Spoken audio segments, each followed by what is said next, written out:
What made you decide to join up with Vaught? Chance to use my gifts to help make the world a better place. Regarding this superhero adult animation, you already had Invincible, which is a show from last year that I personally loved. No, thank you. And there you could play and explore the limitless possibilities of this genre. So why did you decide to go with the Boys universe? What was so attractive for you? Well, I was a huge fan of the television series of Eric Kripke, who's the showrunner on the comic book, on the television series. I thought just did such an incredible job with that show. So I was a fan of the Boys, watching it, even when I was still making Invincible. I also really like the original comic book. So I have it on my shelf over here. It's right there. Yeah. So I was a huge fan of the books. And also Evan Goldberg and Seth Rogen, who are executive producers on The Boys, are also executive producers on Invincible. So I know those two guys. So I was sort of like on the edges of The Boys. So when they came to me and asked me if I was interested in doing a Boys project, I said yes. Also, I was just finishing the first season of Invincible, so I was opening up in my schedule a little bit. And then we talked about doing an anthology series, and I just thought it sounded like a lot of fun and a chance to work with a lot of other amazing creative people, you know, on every episode. So that's what attracted me to it. Okay, that's cool. So one of the things that I love the most about the show is that you're not afraid of playing and exploring the characters of the main series. So did you have total freedom on that aspect? Yes, we had almost total freedom. The only things we were not even restricted in, the only things we had to keep in mind, and this was important, you know, to Eric Kripke, but also to me, was to keep true to anything that was established in the main show. So Compound V has to be Compound V. It has to work like Compound V all the way through. Vought, you know, the giant Vought International, the corporation, has to act like Vought all the way through. Homelander has to act like Homelander. As long as we were true to that, we could do anything we wanted. So those aren't terrible guidelines. Those are good restrictions. They just want to make, because otherwise, why are we pretending it's in The Boys if we're not going to act like it's in The Boys? So those were the only restrictions. Amazon, otherwise, you know, and Eric had no other. They were like, go for it, go wild, do whatever you want. So it was nice to have that freedom. Oh, that's cool. So talking about Homelander, apart from, well, your episode it's brutal. So apart from him, which other character would you like to explore, to go deep in? Oh my gosh. I mean, like, I'd love to do more with Mr. Edgar, you know? Yeah, because I think he's got the inside track on Vought and is sort of represents that sort of corporate, you know, heartlessness that unfortunately seems to be around a lot in our world today. And I'd like to, you know, no one thinks they're a villain.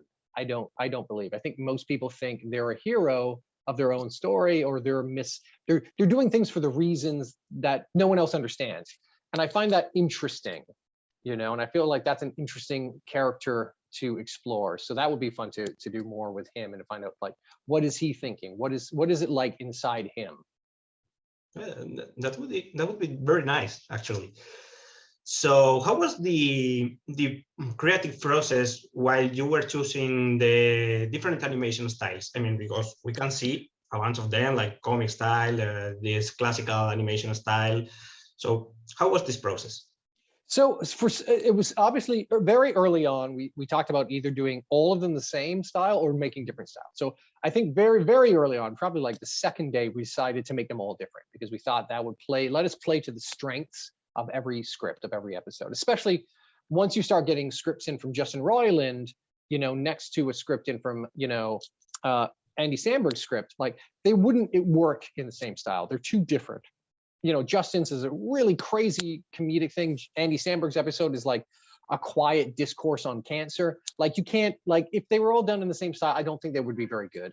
So early on, we decided to make them different styles. And then some episodes, we knew right away what style we wanted to do. So like our classic Looney Tunes, Roger Rabbit episode, the Laser Baby one, we knew from even before we started the script, we wanted to do a classic cartoon style. So that one we was set.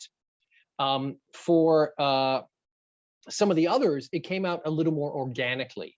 So for like, you know, Boyd in 3D, written by the Glazers, That one, we weren't sure. We were talking about it. We're like, well, it's a quieter, it's a little more story-based. And we brought on the director, who's Naz Azadi, and started talking to her.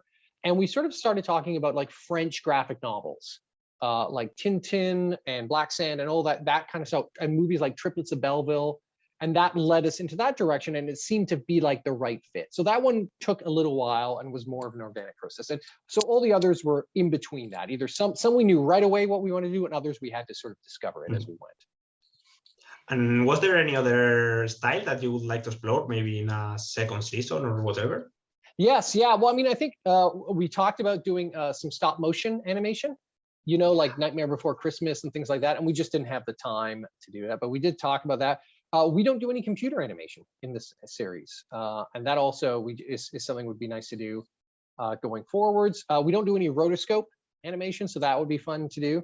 But I think in the second season, I would love to do live action. I would love to do rotoscope. I would love to like open it up and not make it just animated, but make it, this is just an anthology series. Every single one is different. And we're just going to show you things you haven't seen before. So that's what I think the promise of Diabolical is going forwards. Okay, in Diabolical, you have worked with a bunch of incredible comedians. I don't know, Andy Samberg, Jacofina, Seth Rogens, etc. Also with some of the best actors in Hollywood. So were they all easy to convince to join the show, or was anyone a bit more hard, you know? We got very lucky. It helps when you have Seth Rogen on your side as one of the producers, because he can just, sometimes he just phones people and is like, hey, you should come do this. No, everybody, we got very lucky. Everybody sort of said yes, and we got almost everybody we wanted. There were some people who were like, I would love to do this. Can you wait 3 months because I'm shooting a movie or something? And then we couldn't wait for some people. So some people we put on a list for hopefully in the future to come back to them. But almost everybody said yes. Almost everybody wanted to be involved. So I feel very, very lucky about that.